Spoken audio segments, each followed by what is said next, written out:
He went to town for flour and tools, and came home with 3 terrified girls no one wanted. When a broken cowboy made one choice of mercy, he didn't just save their lives, he declared war on the men hunting them. What happens next will change all of them forever. Sometimes a single choice on an ordinary day changes everything. One step into a dusty yard, one look at 3 frightened faces, and a quiet man's lonely life breaks open forever. This is the story of how mercy, courage, and slow building trust reshaped 4 broken lives on the edge of the Wild West. Before we dive into the story, don't forget to like the video and tell us in the comments where you're watching from. The afternoon heat and sagebrush dust hung in a dry, unmoving sheet across the trading yard, and fine dirt lifted in thin spirals. Each time a wagon wheel rolled over the hard-packed earth, the place carried its usual noise.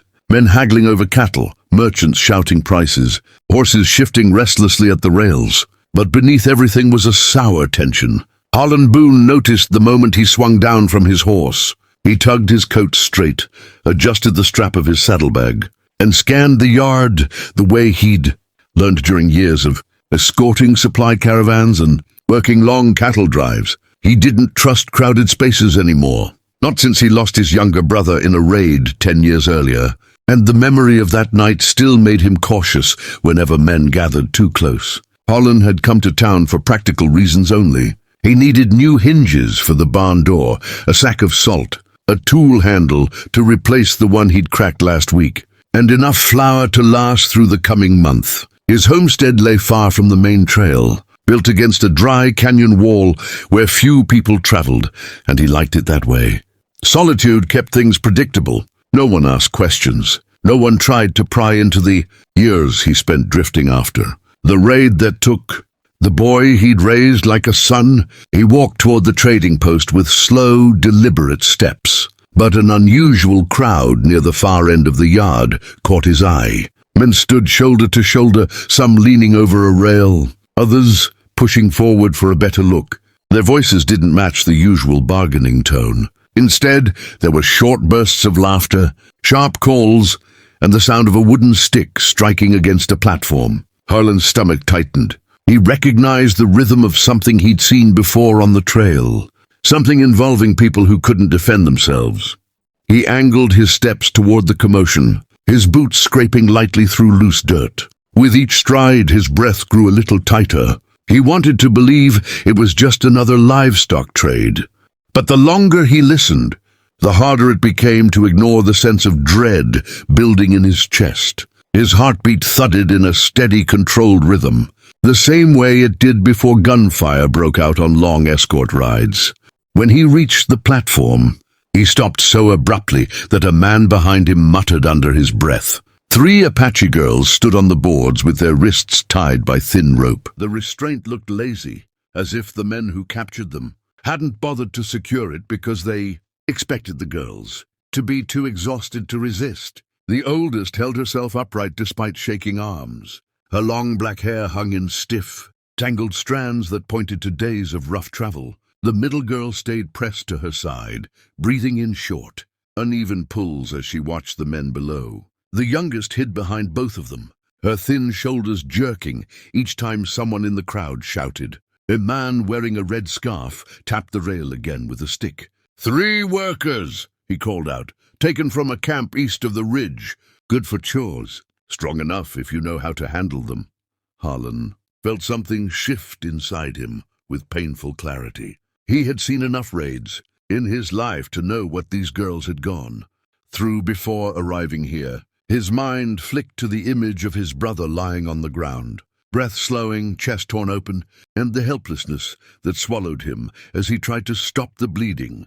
He had carried that moment for a decade, and facing these 3 frightened girls brought the old guilt back with startling force. He noticed details no one else seemed to care about. The oldest girl's stance was defensive, not submissive. She kept her chin lifted even though her voice trembled when she whispered something to the girl beside her. The middle one blinked rapidly, a sign of someone trying not to panic in front of strangers. The youngest girl's bare feet were scraped along the tops, showing she had been pushed or dragged at some point. Harlan swallowed hard. He felt anger rising, not loud or explosive, but steady and cold. His breath grew shallower, and he clenched his jaw to keep himself grounded. He didn't want to make a scene. He didn't want to start trouble he couldn't finish. But he also couldn't walk away. The thought of leaving them there made his chest tighten in a way he hadn't felt since the night he buried his brother. The scarfed man shouted the first price. Before anyone else spoke, Harlan stepped forward. "I'll pay it," he said in a quiet, controlled tone. No hesitation, no bargaining.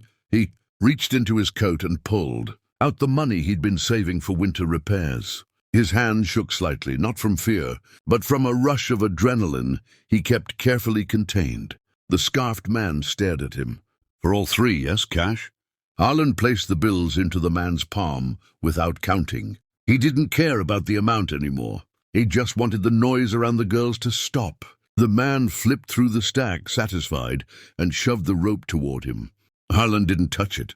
Instead, he drew his knife, cut the rope cleanly, and let it drop to the floorboards. The sudden stillness in the crowd washed over them like a brief pause before a storm. Men murmured, some irritated, others surprised at how quickly the sale had ended.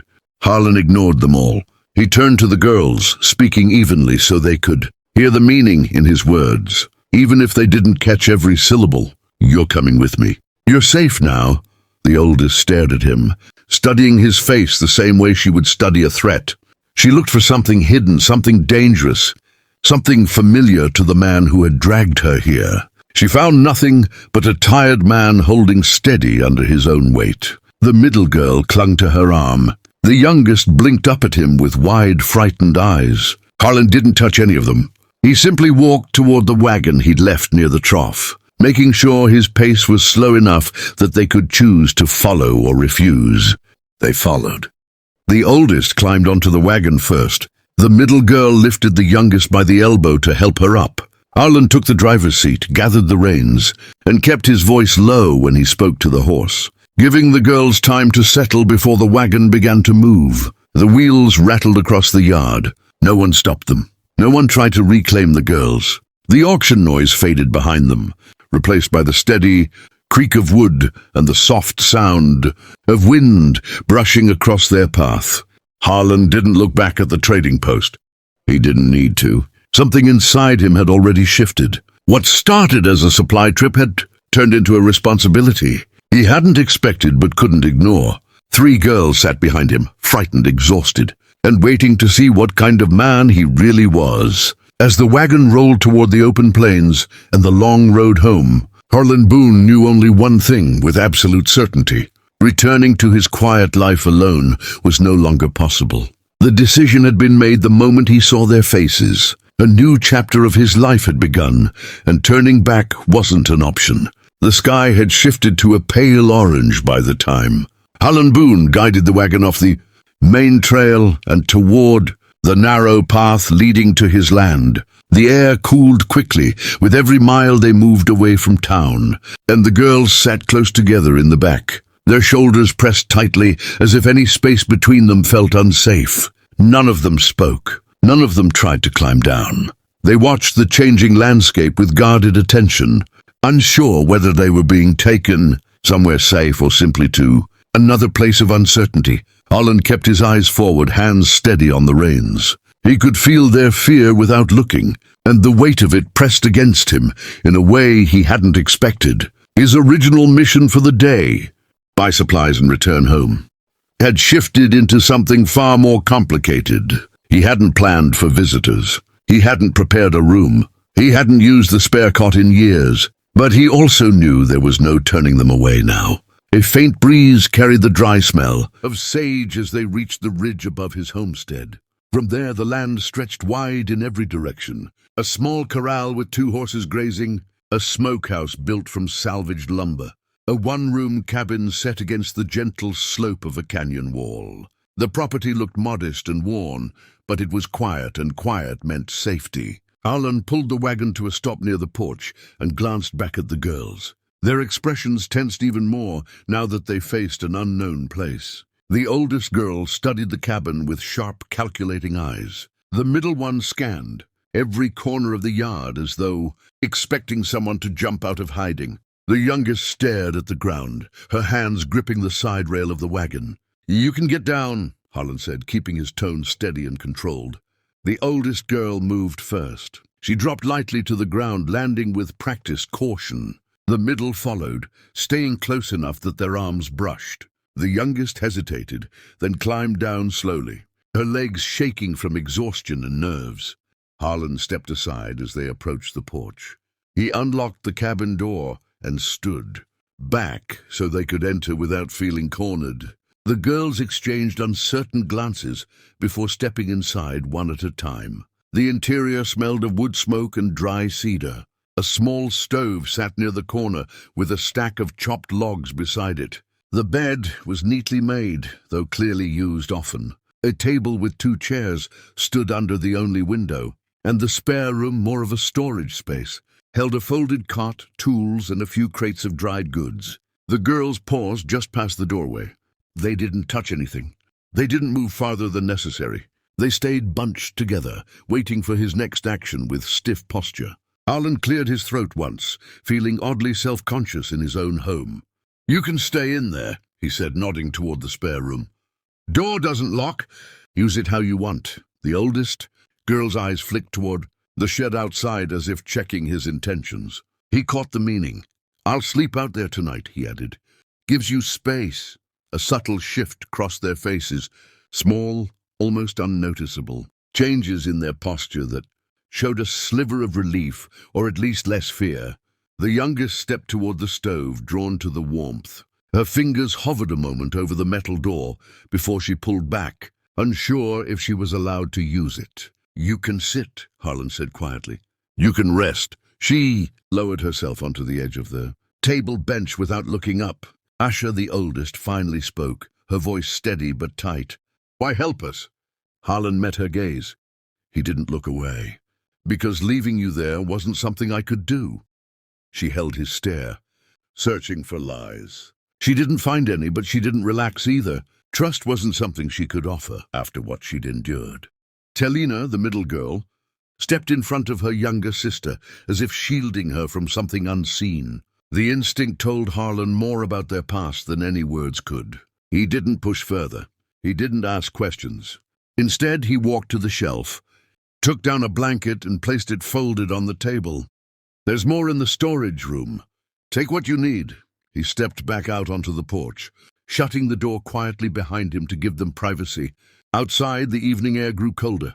Harlan stood beside the porch rail, listening to the faint sounds inside the cabin, the shuffle of feet, the creak of the cot unfolding, the soft clink of metal as one of them inspected a cup. None of the sounds carried fear anymore, only uncertainty. He let out a long breath, steadying himself. He hadn't planned for any of this. But he also felt something he hadn't felt in years.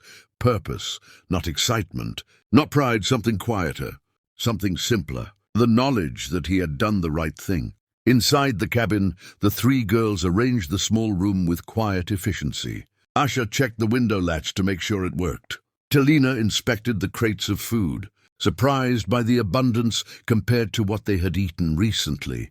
Mira smoothed the blanket across the cot, her movements slow as she tried to keep her hands from trembling. They didn't understand this man yet. They didn't know what he expected or why he'd intervened. But the silence of the homestead felt different from the silence of captivity. It wasn't threatening. It wasn't sharp. It wasn't controlled by fear. It simply existed. And for the first time in many days, the girls allowed themselves to breathe without waiting for someone to shout at them. As night settled across the plains, Harlan lit a lantern in the shed and sat on an overturned crate. His back ached and exhaustion pulled at his eyes. But his thoughts stayed focused on the girls in the cabin. He wondered what tomorrow would bring, what fears they carried, and what choices they would make now that no one held a rope over them. He didn't expect gratitude. He didn't expect trust. He expected only that they would need time, and he was prepared to give them that. Cold morning air settled over the homestead before the sun had cleared the ridge, and thin streaks of frost lined the porch rail when Harlan Boone stepped out of the shed. His breath rose in small white clouds as he stretched the stiffness from his back. He had slept lightly, waking several times to be sure the girls were still safe inside the cabin, though he never walked closer than the porch. He didn't want them startled by seeing a man outside their door in the darkness. He rubbed the sleep from his eyes and scanned the yard. The horses shifted in the corral, snorting at the cold. A few chickens wandered near the smokehouse, scratching at the ground for anything left from yesterday. Everything in sight looked familiar, unchanged, yet the place felt different now, not in its structure but in its purpose. He wasn't the only soul living on this land anymore. He took a slow breath, steadying himself before approaching the cabin door. He wanted to check on the girls, make sure they had heat, make sure they ate, but he also didn't want to intrude. He raised his hand, paused a moment, then knocked softly. Asha opened the door only a few inches. Her eyes were sharper than they'd been the night before, awake, alert, studying him immediately for signs of danger. She didn't look scared. She looked ready. Harlan kept his hands visible. "Morning," he said quietly. "Stove needs more wood. I'll bring some in." Asha nodded and stepped aside, giving him a clear path without moving any closer than necessary. Inside, Talina sat near the table, repairing a tear in her skirt with thread she'd found in a drawer. Mira knelt by the stove, warming her hands, her hair covering half her face as she glanced up at him only briefly. "Anybody sleep?"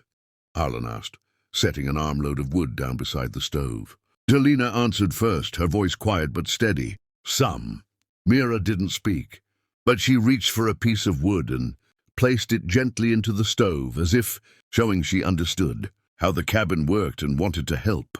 Harlan watched them a moment, taking in every subtle detail. How Asha stayed close to her sisters, how Talina's eyes flicked toward the door as if memorizing exit points, how Mira positioned herself near warmth but far from loud noise. He sensed their exhaustion in the way they moved and their uncertainty in how they interacted with the space around them. They weren't familiar with safety yet. It would take time. "I'm fixing breakfast outside," Harlan said. "When it's ready, you can eat at the table. If you want space, I can stay out while you do." Asha studied him again. She wasn't checking for lies.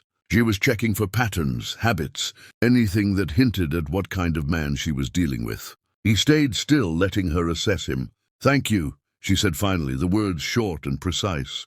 Harlan left them to settle, stepping outside to light the small cooking fire. He cracked eggs into an iron pan, added strips of dried meat, and listened to the quiet inside the cabin. No raised voices, no shuffling of panic, just the sound of slow movement and the soft clink of dishes being arranged. As he cooked, Mira slipped outside. She didn't approach him, but she hovered near the horses, drawn again to the animals she'd watched so intently the day before. One of the mares lowered its head toward her, and Mira reached up to touch the bridge of its nose. Her hand shook at first, then steadied as the horse exhaled softly. Harlan watched from the corner of his eye, careful not to interrupt. He knew even small connections could change a person's focus from fear to purpose. And if horses gave the girl something to hold on to, he wouldn't get in the way. Asha came out next, crossing her arms against the cold.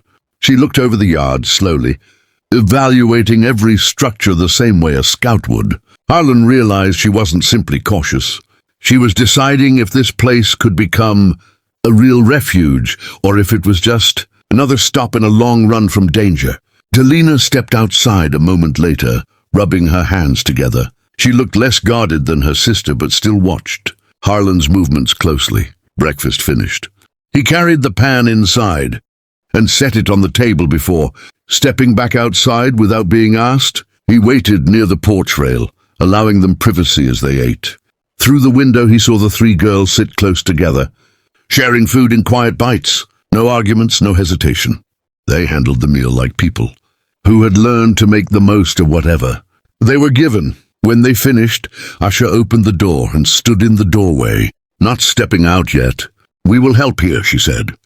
"Tell us what work you need done." Harlan shook his head lightly. "Not today. Rest first. Look around. Get your bearings. Tomorrow you can choose what you want to do." Talina exchanged a look with Asha, confused by the idea of choosing their tasks. Mira stepped behind them, keeping close but listening. Asha lowered her chin slightly, not in submission but in acknowledgement. "All right," she said. As the morning stretched on, each girl explored a different corner of the homestead at her own pace. Talina inspected the smokehouse, running her fingers across the wooden beams. Mira tended to the horses again, whispering to them under her breath. Asha walked the perimeter of the fence line, studying the boundaries of their new world and making sure there were no threats nearby. Harlan didn't interrupt any of them. He repaired a loose gate latch, stacked chopped wood under the porch, and watched them from a distance, noticing how each movement revealed something new about who they were. Asha was the protector, Talina the thinker, Mira the quiet soul who needed gentleness more than anything. For the first time in many years, the homestead wasn't silent. For the first time in a decade, Harlan Boone wasn't alone, and he felt something shift, small but unmistakable, deep in the quiet part of his chest where he kept everything he didn't talk about. He didn't understand it yet, but he knew their arrival had changed the rhythm of this land forever. By noon, a fragile sense of calm had settled over the place. Not trust, not comfort, but the first thin layer of stability, a beginning. The sun climbed higher, burning away the last traces of frost, and with it came the first real test of whether this fragile peace could hold. By early afternoon, the wind shifted, carrying with it the distant echo of hooves. Harlan Boone froze mid-swing as he drove a nail into the fence post. He straightened slowly, eyes narrowing toward the ridgeline. He didn't need to hear much to know trouble when it rode in. Asha noticed it too. She had been walking the fence line again, her posture stiffening the moment the sound reached her ears. Talina stopped sorting dried herbs near the porch. Mira's hands tightened on the mane of the mare she'd been brushing. 3 riders crested the ridge. They weren't ranchers. They weren't traders. Their horses were lean and pushed hard, foam showing at the bits. The men sat loose in their saddles, confident in the way of people who didn't expect resistance. Harlan's jaw set. He kept his movements slow and deliberate as he stepped toward the cabin. "Inside," he said quietly, not raising his voice. "All 3 of you now." Asha didn't argue. She ushered her sisters toward the door, her hand firm on Mira's shoulder. Talina glanced back once, eyes sharp with worry, before slipping inside. Harlan closed the door behind them, but didn't latch it. He didn't want them to feel trapped. He walked back into the open yard and stood near the corral rail, his rifle resting casually against his shoulder, not aimed, not hidden, a warning without a threat. The riders pulled up 10 yards from him. The one in front spat dust from his mouth and grinned. "Afternoon, friend. We're looking for 3 Apache girls. Heard someone in town bought 'em outright yesterday. Might be you." Harlan's voice stayed even. "You heard wrong." The man chuckled. "Now don't be like that. They weren't yours to take. Belonged to a man named Cutter. He wants his property back." Harlan felt heat rise in his chest, but he kept it buried. "You can tell Cutter he won't see them again." The second rider shifted his weight. "That so? You're one man. He paid good money for those girls." Harlan lifted his rifle just enough that they all saw it clearly. "And I paid more." The leader's grin faded. "You planning to die over this?" "No," Harlan said. "I'm planning to live with it." Silence stretched. Wind stirred the dust around their boots. Somewhere inside the cabin, a board creaked. The third rider glanced toward the house. "They're in there, ain't they?" Harlan didn't answer. The leader studied him, really studied him now. He saw the steadiness in Harlan's stance, the way his finger rested near, but not on, the trigger. The eyes of a man who had already buried, people he loved and wasn't afraid to add more ghosts if he had to. "Cutter won't forget this," the leader said finally. "I don't need him to," Harlan replied. Another long moment, then the rider tipped his hat back. "Come on, not worth the lead today." They turned their horses and rode off, dust trailing. Behind them, like a warning that wasn't finished yet, Harlan stood there long after they disappeared over the ridge. Only when he was certain they were gone did he lower the rifle and walk back to the cabin. Asha opened the door before he could knock. Her eyes searched his face. "They're gone." "For now," he said. Mira clutched the edge of Talina's sleeve. "They'll come back," she whispered. "Yes," Harlan said honestly. "They might." Asha swallowed. Then we should leave. Harlan shook his head. Running just tells them you're afraid. This land is far off the trail. Hard to reach. Hard to find again. It's safer here than anywhere else right now. Asha hesitated.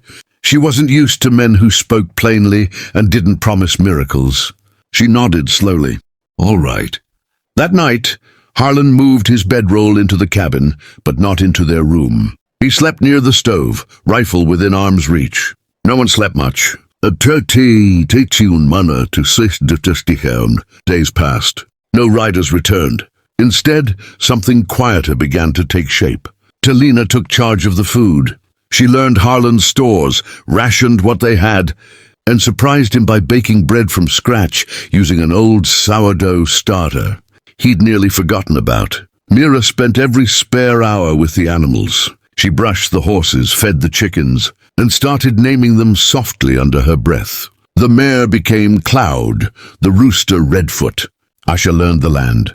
She walked the ridges with Harlan, learned where the water pooled after rain, where the soil stayed soft enough for planting. She watched how he tracked weather signs and memorized every blind spot around the homestead. Trust didn't arrive all at once. It arrived in small, careful pieces. In the way Mira laughed quietly the first time a chicken chased her. In the way Talina corrected Harlan's bread-kneading technique without flinching. In the way Asha finally asked, "Why don't you have a family?" Harlan didn't answer right away. "Lost them," he said eventually. "A long time ago." Asha nodded. She didn't ask for details. She understood loss too well. 2 weeks later, trouble came back. This time it didn't ride in loud. It came at dawn. Harlan woke to the sound of the corral gate creaking. He was on his feet in seconds. Outside, 2 men were already inside the fence, trying to slip a rope over one of the horses. Harlan fired once into the dirt at their feet. They bolted. A 3rd man stood near the ridge, watching. Harlan raised his rifle. "Tell Cutter this is his last warning." The man lifted his hands and backed away. Inside the cabin, Mira was crying silently. Asha held her. Talina stared at the door with white-knuckled fury. "They're not stopping," Talina said. "No," Harlan agreed. "Which means I won't either." That afternoon he began reinforcing the homestead. New fence posts, a deeper trench along the back slope, a hidden cache of supplies buried near the canyon wall. Asha helped without being asked. "You're not doing this alone anymore," she said. Harlan met her eyes. "I know." That night Cutter himself came. Not riding, walking, unarmed. He stopped 10 paces from the porch. "You cost me money," Cutter said calmly. "You cost them their freedom," Harlan replied. Cutter smiled thinly. "You think you're their savior?" "No," Harlan said. "I think I'm their shield." Cutter's eyes flicked toward the cabin window. "They're not yours." "They're not yours either." Silence again. Cutter exhaled slowly. "You keep them, fine, but this land, this life, you just made enemies." Harlan didn't move. "I already had them." Cutter stared at him a long time. Then he turned and walked away. Weeks turned into months. The danger faded. The girls stopped flinching at every sound. Mira slept through the night. Talina started smiling without realizing it. Asha stopped standing between Harlan and her sisters. One evening, as they sat around the fire eating stew, Asha looked at him and said quietly, "We're not leaving." Harlan nodded. Good, because by then he already knew. They weren't just guests anymore. They were family.